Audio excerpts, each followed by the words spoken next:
Welcome to Central Park, one of the most famous parks in the entire world. Right here we are at the statue of William Shakespeare. This was built by one of the most famous architects, John Quincy Adams Ward. I'm Ariel, and I run a show called Urbanist, where I explore cities all around the world, its history and its secrets and its mysteries. And today for Felicity House, we're going to explore this very, very famous park. A lot of people know many of the main sites because they've seen countless different films about it, but we are going to explore secrets that you might not know of and small little details that many people might miss, especially if you're just a tourist, or even for most locals, they don't even notice this. So join me as we explore Central Park. We're starting right at the only straight path in the entire park, which is called the Mall. But why are we starting by Shakespeare? Well, this was built in the 300th anniversary of his birth in 1864. This was around the time when Central Park was being constructed. Central Park finished construction really in the 1867, and it was one of the largest construction projects in all of New York City history. So let's walk around. And Shakespeare actually has a whole lot of ties with Central Park's history and also how Central Park is today. But why is this the only straight path in the entire park? Well, this park was not designed like the English and French gardens, which were very geometric, straight, and highly manicured. No, when they decided to build this park in the 1850s, they wanted something that felt a little bit more wilder. And thus, these pathways were all winding, crisscrossing, going in directions that were not so obvious in order to provide a more better adventure into nature, even though you're close to the city. Here we have two statues of very famous literary heroes, Sir Walter Scott. He lived from 1771 to 1832, and part of what is called the Mall, quote unquote. It's not for shopping, even though there's a few vendors here. It's called the Mall because traditionally when you have a long pathway filled with greenery, that's the name. It's a mall. And the Mall is also known as Literary Walk because of these statues. Now, he is very famous for writing a lot of works that glorified and mythologized Scotland. So our modern version of Scotland and how magical it is because of this guy, Sir Walter Scott. Possibly most famous because of the book History of Scotland back in 1830. And right across, we have this guy. He's also very famous when it comes to New York City history. So previously I made an episode about New Year's Eve. And New Year's Eve is one of the largest celebrations here in New York City. Countless people gather here, sometimes there's a million plus, in order to sing the countdown, and then a song plays. That song plays is Ong Long Sin. Forgive my pronunciation.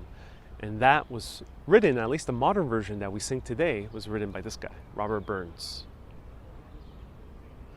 So Robert Burns was a Scottish poet, and a lot of people know him by Rabbie. So next time you sing that New Year's Eve song, it's this guy.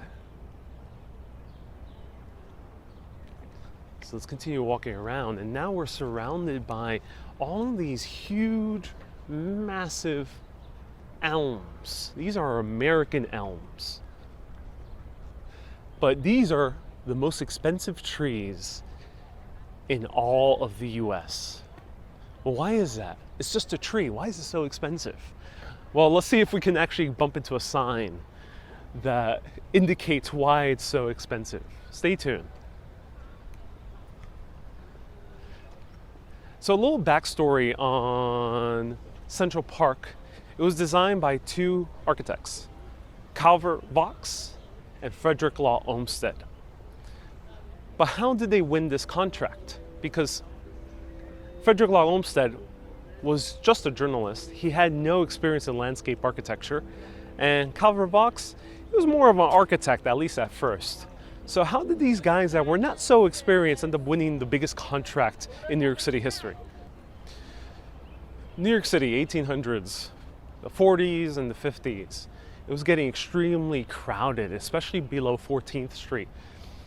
The city needed to expand, and it was going to expand. The grid system was already in place since 1811, and the commissioner's plan created a gridiron across the entire island of Manhattan, but it wasn't quite enough.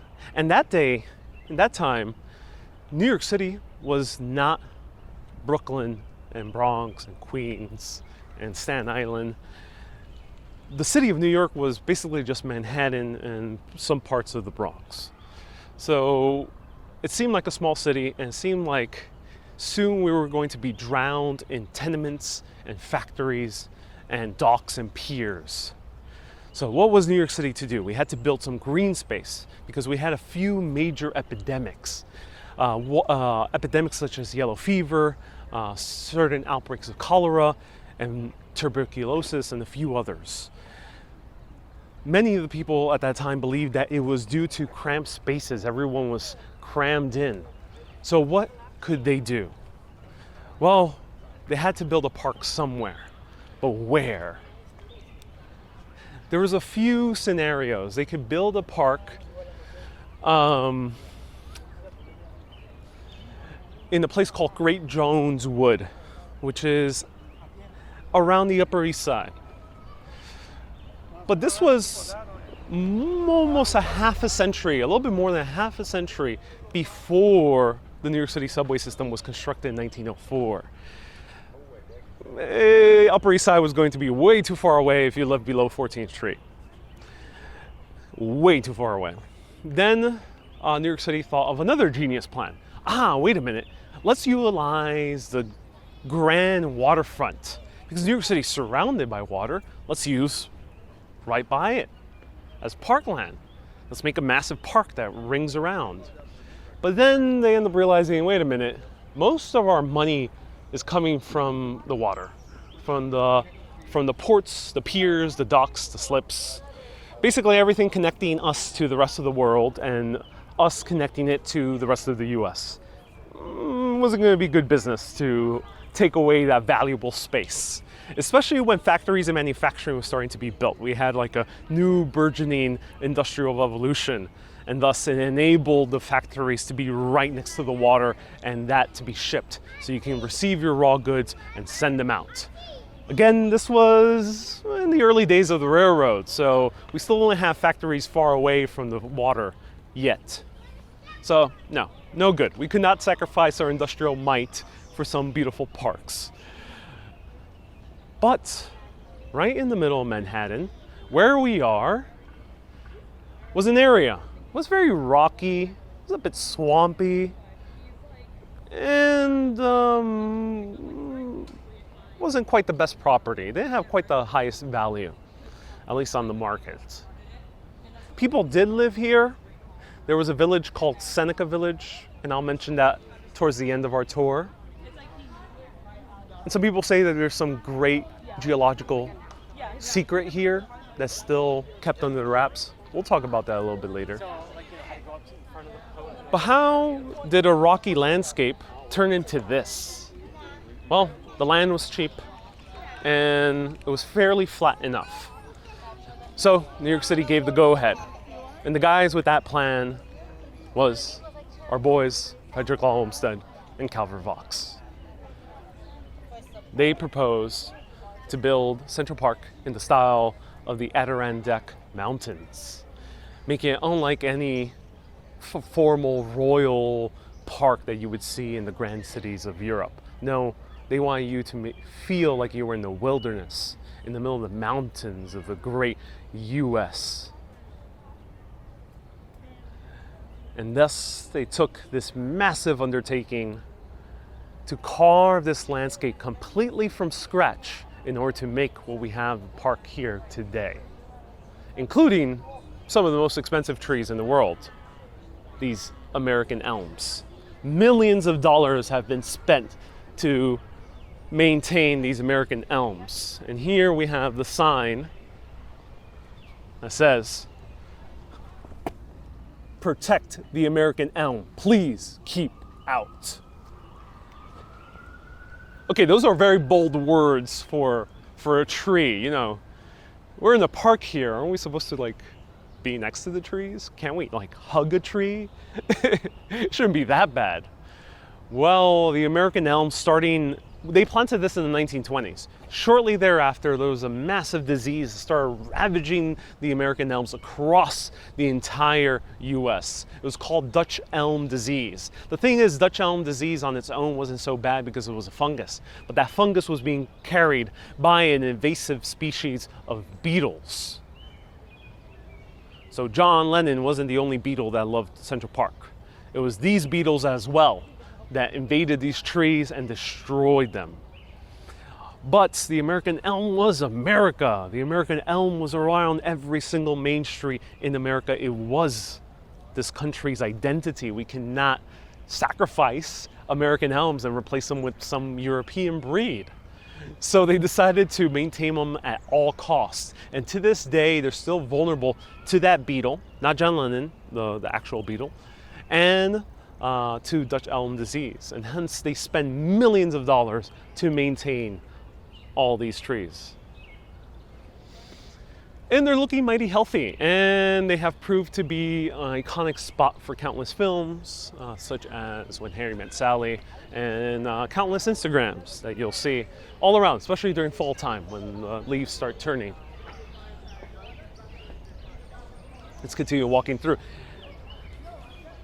I want to show you quite a bit of Central Park, so I'm going to walk a little bit faster than I usually would on a tour or kind of strolling about, because I want to show you a little bit more of the park in a single 30-40 minute video. So let's go.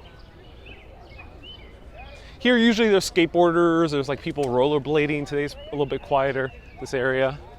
Here's one of the band shells, and right behind the band shell we actually have the summer stage, which we can't really see it from this angle. Lots of concerts started here, and then they started playing it right behind it.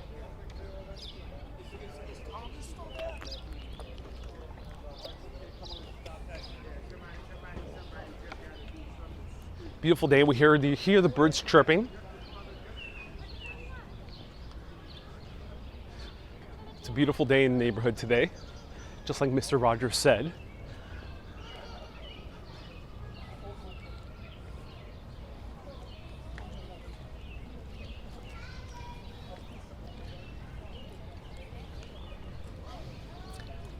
It's a long day walking through Central Park, and especially if you're a tourist and you're not so used to the city, you probably didn't come prepared and you probably didn't eat beforehand.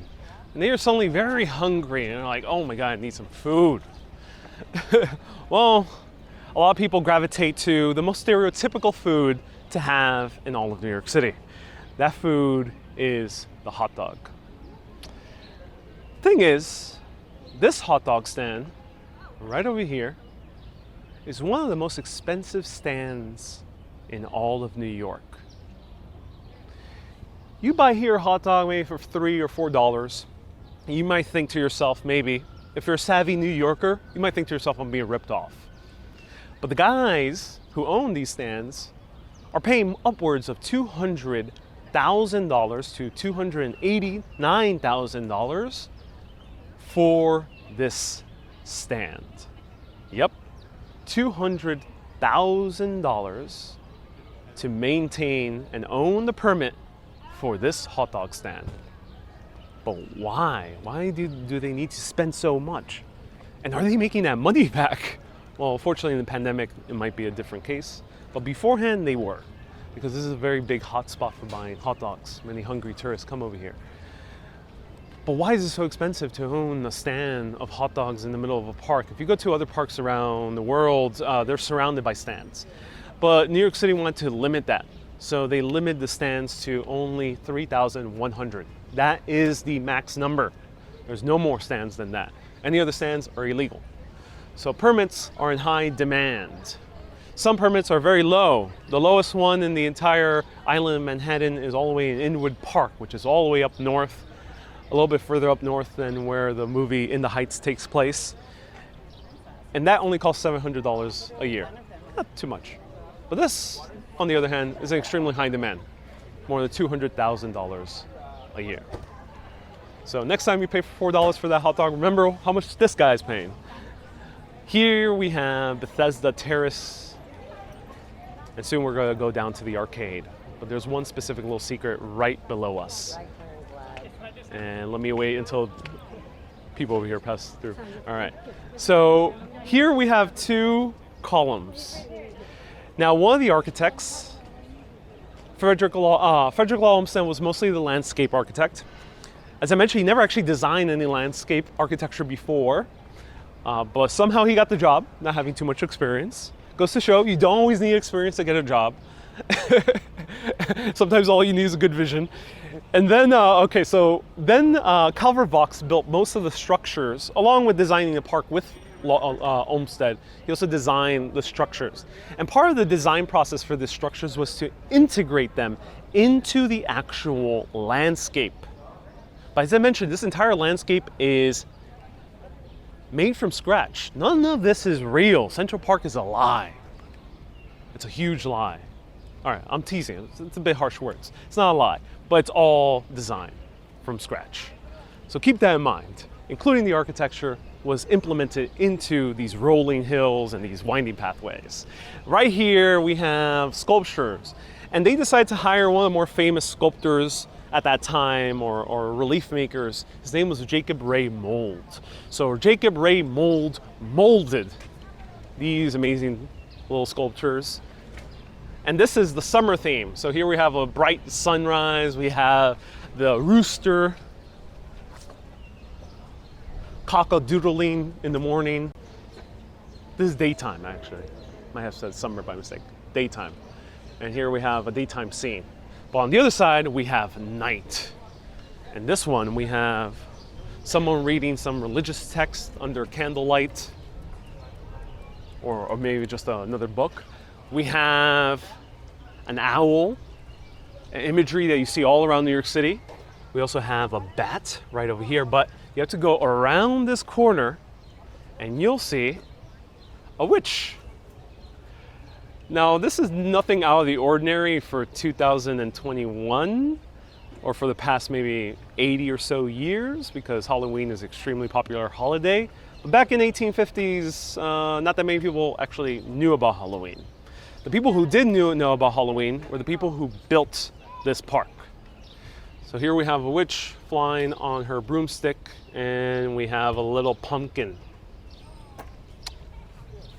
and a little moon right behind it.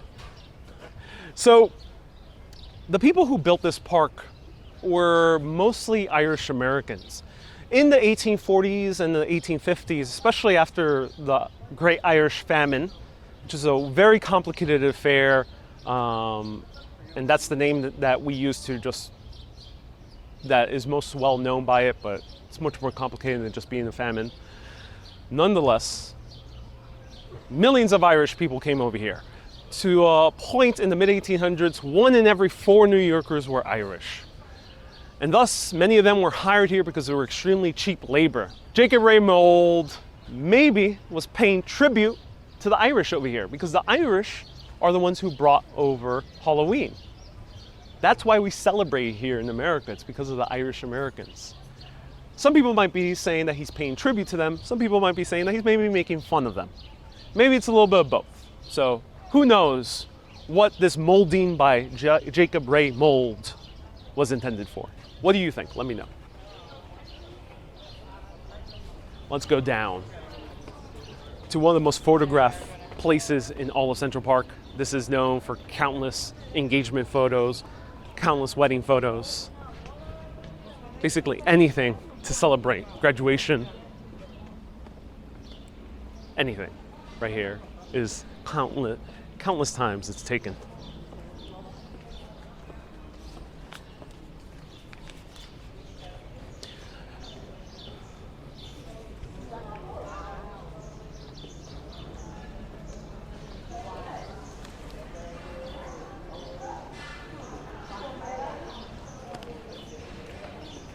So this looks epic. Usually this is wide open. There's usually someone playing an instrument right here in the middle. It's popular place for buskers, street musicians. But today, they seem to have a dinner. This is an epic place to have a dinner. I'm gonna see if I can crash it a little bit later. Over here we have these beautiful murals. In order to make it look a little bit more decorative, it's a European tradition of making murals that look like actual architectural design reliefs. But here, in this case, just like in most cases in New York City, you gotta look up. This is the only example of Victorian-era tiling on a ceiling. It's a marvelous display that unfortunately was covered in tar and rust for many, many decades throughout the 1900s because traffic used to run right above our heads. But luckily it was restored in the early 2000s to its original glory. These are called Minton tiles. There's two main designs, which you see over here, and it has 49 panels with all the panels in a total of 15,876 tiles. It was originally made in the 1860s. So you can see why this is such a popular hotspot. And lots of Instagrams. And dinner a little bit later today. Is this a wedding? Oh, there's a Central Park fundraising event. So if you got the funds, you're gonna have the fun.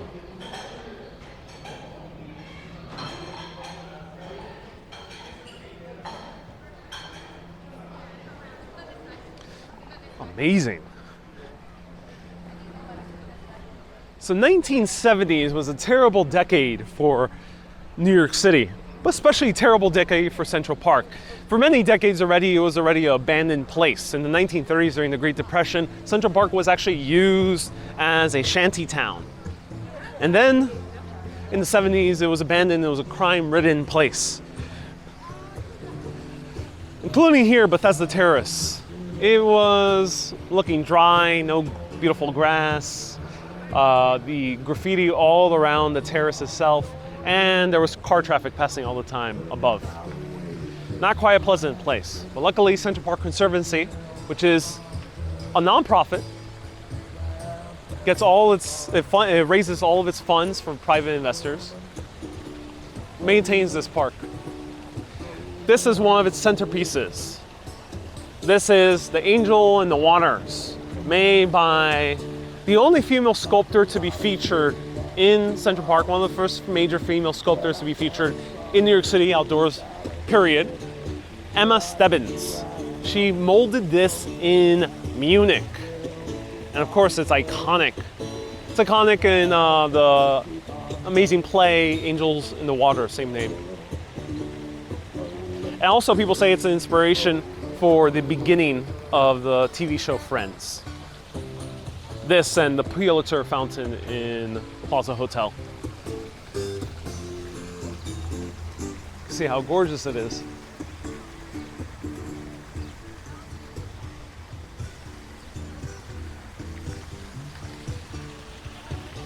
And we get to see more of the skinny skyscrapers of New York City.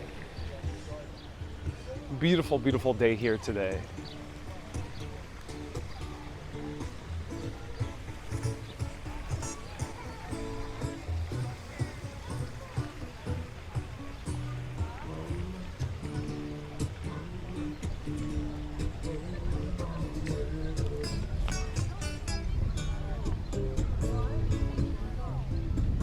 So here we have the beautiful pond, the beautiful lake of Central Park.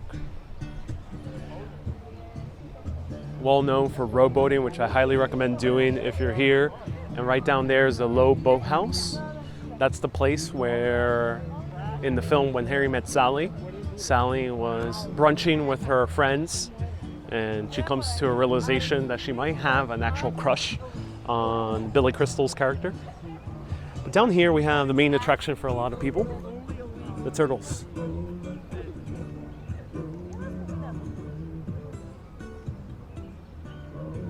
Remember when I mentioned that the beetle that ravaged the American elm was an invasive species? Well, these guys are as well. They are not indigenous to New York. There's indigenous turtles here for sure, but they're not these ones. These turtles were all the rage as pets. The thing is, they were illegal to have as a pet for one very good reason.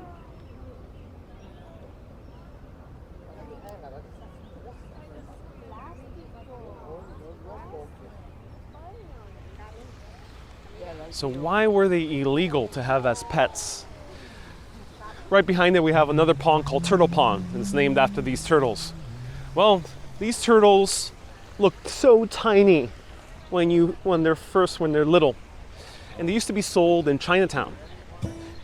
Chinatown was the main place where you can buy them. The thing is with these turtles, they start this tiny. So sometimes kids, or a lot of times, kids would buy them and then they'd be like, hey mom, I want a tiny little turtle. And the parents, not knowing too much about turtles or how they grow, they were like, sure, we'll buy a turtle. At first they only need a tank that's maybe like 2 or 3 times bigger than that tiny little turtle. The thing is, a few months after, they grow. And then you'll need a tank that's even bigger because you can't use the same tank, because if you do, that turtle will die on you. But then they grow even more, and you're gonna need even more tanks. And then they grow even more, and then you're gonna need a gigantic tank that costs way too expensive. So a lot of these parents started freeing the turtles in order to not let them die by not giving them a big enough tank.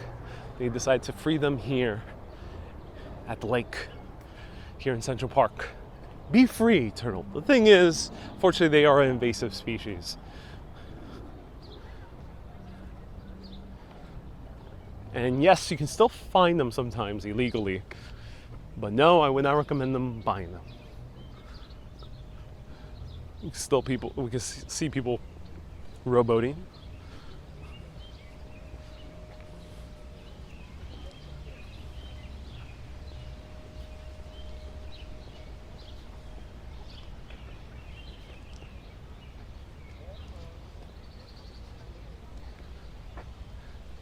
So Central Park is known for its bridges.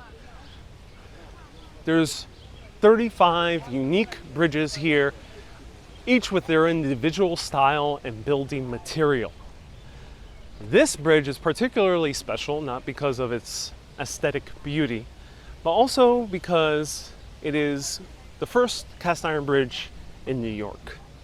Cast iron ended up revolutionizing certain neighborhoods in New York City, such as Soho, which is one of the largest cast iron districts in the world.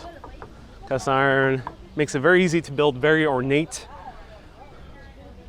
architecture by spending very little money.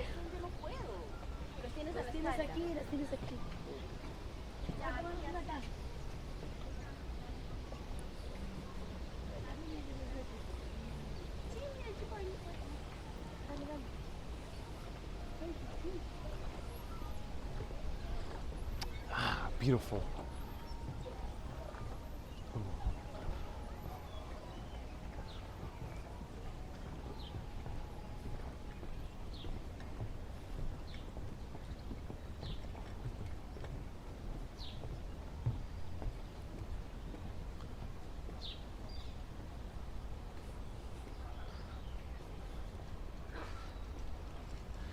All right, so Central Park is very nice and beautiful, and you know, it's easy to find your way around. You can see the buildings. You might have Google Maps with you. But now we're going to a part of Central Park called the Ramble. And the Ramble is the wildest part of Central Park. It's really meant for you to get lost in. And for good reason. This place, you really do feel immersed into the park. But fret not, there's a built-in navigation system into the park itself. And here's one of the more beautiful views, one of the iconic buildings. Oh, look at that. Wow. Amazing.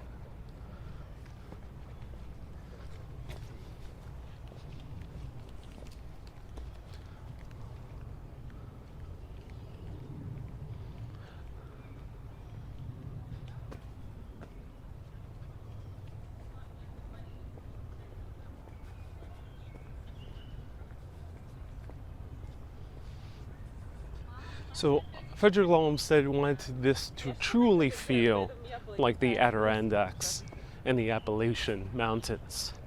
But as I mentioned, for most of Central Park's history, there was no such thing as Google Maps.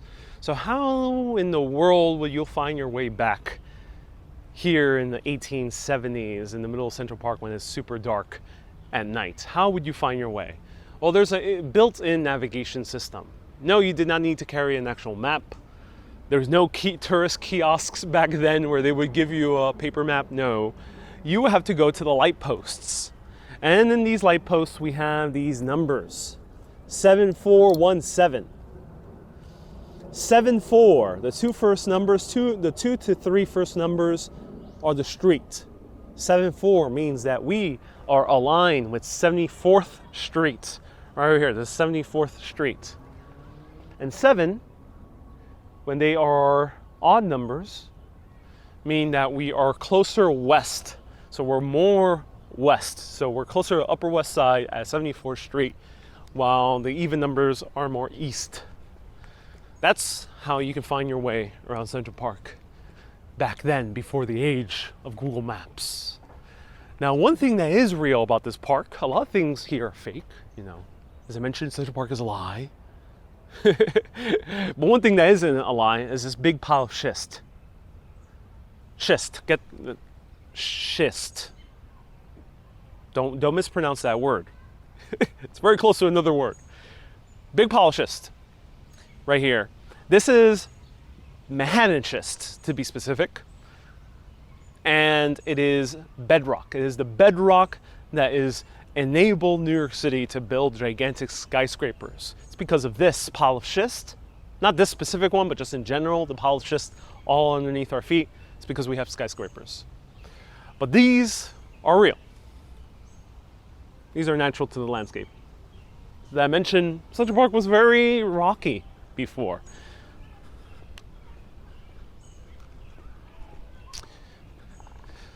So we're running a little bit tight on time. So what we're gonna do is we're gonna teleport to 2 different locations. So I hope you enjoy. Let's go. We have our next stop. It looks like a big pile of schist, but it's a little bit more than a pile of schist. A cave that was used back in Native American times. The Lenape Native Americans are who were here before the Dutch, and then after the British, and then us Americans and many other people coming from all around the world. They used this cave. But the thing is, this cave was sealed. And not because of some Native American secrets or some type of dark magic, no. It's because back in the 1920s and 30s, this cave was a point where criminals can take their tiny little rowboats, as we saw people beautifully rowboating around this gorgeous day. But back then, at night, it would be a criminal coming here to do illicit activities. I won't describe what those activities were, but it was such a big nuisance that the city had to do something about it. And thus they sealed up the cave right here, right below our feet, where we can't really see it to this day. Though there is a path that some people at their own risk do try to sneak in and get a little bit closer, but I recommend against it, as evidenced by that rag that we see right there.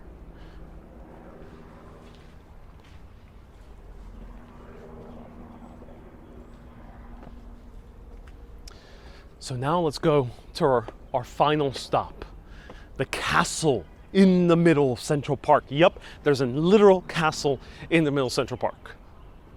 I'm not joking with you, and it is not a pile of schist. It's a real castle. Let's go. 1895. One of the co-architects, Calvert Vaux, who designed these beautiful buildings and this castle that we're about to approach, was taking one of his long walks all the way down to the very southern tip of Brooklyn.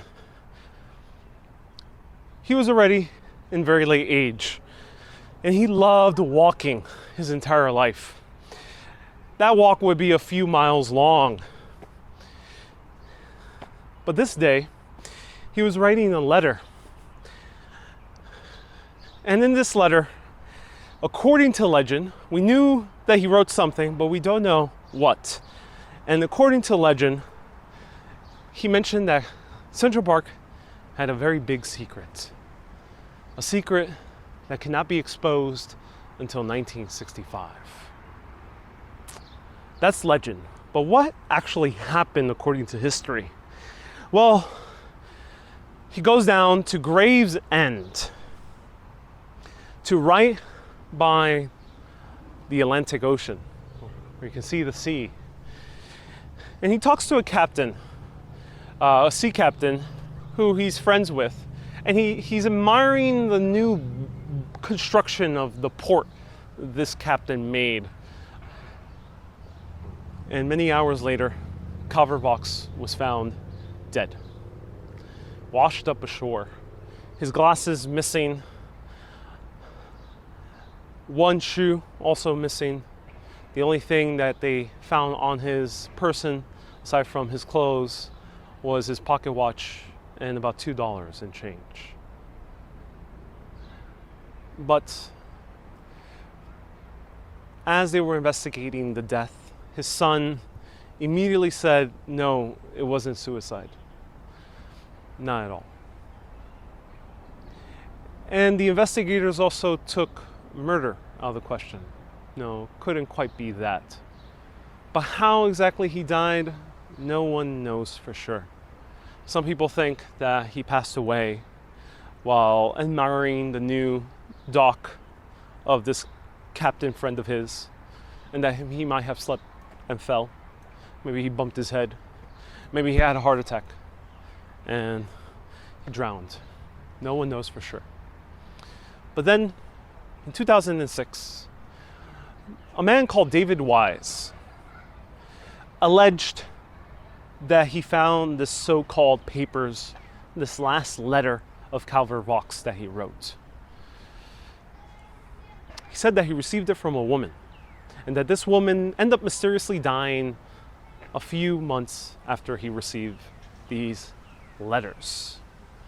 And the contents of these letters would shock him. Let's see our final stop, which is here, the castle, right in the middle of Central Park. This is Belvedere Castle. It's known as a folly. The reason it's known as a folly is because follies are meant to look magical and whimsical when they're not really that practical. And yeah, we actually need a castle. There's nothing here to protect. No one's living in this castle, but we built it to make it look magical and whimsical. Hence, it was called a folly. This also is very important because anytime you pull up the weather and it says New York City weather and it says the weather in Central Park, it's actually right over here. Let me show it to you.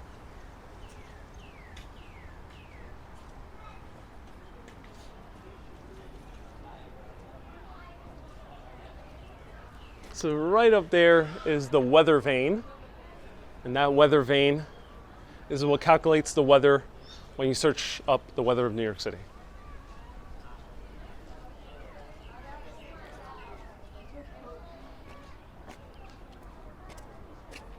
And here is Turtle Pond, where most people dumped their turtles or freed their turtles when they had them as pets initially, and then they started invading the rest of Central Park. And I'll show you one last thing before we get to the mystery of Calvert Vaux. Right down there, you see right over here, the stage is where Shakespeare in the Park takes place. Started by a man called Joseph Papp back in the 60s, who wanted to bring Shakespeare to the masses, and for free. And thus, the tradition of having Shakespeare in the Park started. So back to Calvert Vaux. What happened to him? What is this guy, David Wise, saying that there's these letters? Well, in these letters, he alleged, and this is legend. No one knows if this is sure for truth. Maybe it's one big lie. Who knows? But it's a fun story. I want to tell it to you. David Wise says that in these letters, he wrote of a grand secret, a big secret that cannot be revealed until the year 1965. Calvert Vaux allegedly wrote this in 1895. The other thing is, if you decode the secret that is written within these letters, because there was a coded message in them that you had to use a key in order to decipher. If you found out this secret, you had to keep it to yourself for at least 10 years. This woman, so-called woman, that handed these letters to David Wise, who is a real person, by the way, said that the woman died because she revealed the secret too soon to him. And he is not revealing the secret to anyone, but he is giving these papers to anyone who wants them. So what is the gigantic secret hiding behind Central Park? Maybe it's a complete fallacy. Most likely is. But nonetheless, it is a park with a lot of cool things to see.